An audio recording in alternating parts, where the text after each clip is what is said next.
Ito naman yung ating lansones na grafted longkong from Sir Jun Alba. No,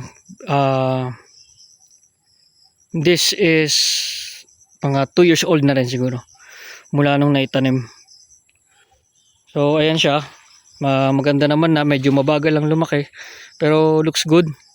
Very green naman yung mga dahon, and nilagyan natin yan ng mulch kasi katatapos lang ng summer. So ayan, lagyan natin ng mga plastic dyan sa ilalim para hindi tubuan ng damo, and also mag-trap ng moisture during summer. Lilinisin din natin yan, and then ibabalik ulit natin yung mga plastic. So ayan siya, medyo mabagal. I don't know kung kailangan ko ba itong i-pruning, pero masyado pa siyang bata para i-pruning. Hayaan lang natin siya. Tingnan natin kung anong mangyayari sa susunod na 1 taon.